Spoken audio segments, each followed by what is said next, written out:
organiser les gens autour de l'accompagnement du handicap. On appellera ça accompagner autrement. Alors, autrement, toujours de façon différente, puisque tout bouge, tout change, et puis chaque cas est particulier. Alors, parlons du cas. Vous savez, les cas, c'est pas les enfants, c'est pas les personnes handicapées. Hein. C'est les situations que le système laisse en l'état perdurer. Et donc, quand on va parler de qui s'occupe du cas, c'est bien de la situation qui entoure la personne et non pas de la personne. Hein. Donc, pour que ce soit clair pour tous, hein, puisque c'est en général les cas, bon, les pauvres, c'est eux, hein, c'est pas les autres. Hein. Les autres, les normaux, vous vous rendez compte voilà. Donc, je réinverse le miroir à dessein. Hein. Parlons des cas. Alors, comment accompagner autrement les personnes handicapées dans des situations complexes? Alors, l'État, la France, s'est doté de superbes lois en 2002 et 2005 notamment. Tout l'arsenal humaniste est là pour dire que la solidarité peut se mettre et doit se mettre en route pour compenser toutes sortes de handicapés, afin que chaque personne dans cette situation-là soit en mesure de vivre normalement. C'est pas le cas. On pourrait attaquer tous les jours la France pour non-application de la loi si le système se laissait faire. Mais comme c'est organisé, c'est impossible. Donc on vit comme ça, on survit, et les familles et les personnes, ils vivent avec ce qu'ils ont. Il faut qu'ils se contentent. Alors, je voudrais faire un préalable, je dirais une précaution oratoire. Quand on observe les gens qui s'occupent du handicap, on s'aperçoit qu'on a affaire à une collection d'individus, d'une intelligence, je parle sérieusement, de bon cœur, ils sont formés, ils sont motivés, ils sont tout ce qu'on voudra. Donc on a une collection d'intelligence autour de la personne, mais il n'y a pas d'intelligence collective. Alors ça, c'est une énigme, hein, c'est une énigme qui dure. Hein. Pourquoi ? Parce que il y a plein de choses qui viennent perturber toute cette affaire-là. Il y a des notions de pouvoir, il y a des notions de prérogatives, et ainsi de suite. Donc pour accompagner autrement, sans cesse réessayer à accompagner autrement, que faut-il mettre en place ? Il faut déjà commencer par se dire, tiens, je vais m'occuper du cas. Ou quelqu'un va s'occuper du cas. Mais c'est qui s'occupe du cas ? Alors on va vous répondre, c'est tout le monde. Hein. Moi je m'occupe, moi je le fais déjà. Nous on le fait déjà. Ah oui, mais vu de la personne en situation de handicap, vu de sa famille, il n'y a pas grand-chose qui est organisé.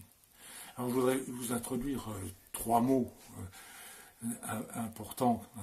Quand on parle de coopération, on parle bien d'envie spontanée, avec des bonnes volontés, qui veulent bien coopérer, etc. Donc la coopération, c'est quelque chose de sympa. Tout le monde essaye de faire comme il peut, là, et de coopérer. Quand on parle de coordination, c'est déjà un niveau un peu plus délicat, puisqu'on suppose que c'est coordonner la coopération qui existe déjà. Oui, alors coordonner, ça veut dire que on vérifie si ça se passe bien et on donne des astuces pour que ça se passe mieux. Hein, voyez.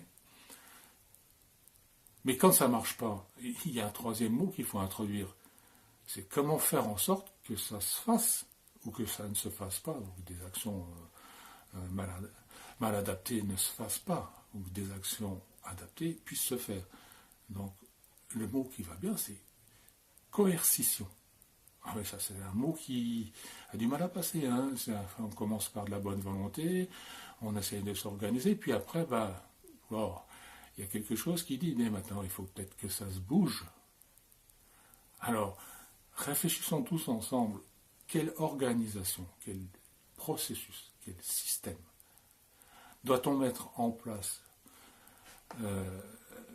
Les personnes qui sont en charge de l'accompagnement. Comment doit-on s'articuler ces notions de coopération, de coordination et de coercition? Alors, comme c'est compliqué, il vaut mieux passer par le détour d'un conte, d'une histoire, d'une utopie ou d'un rêve, et de ne pas mettre les acteurs qui pourraient jouer cette pièce en difficulté ou qui se sentent attaqués. C'est pas le sujet. L'ennemi, c'est pas les personnes.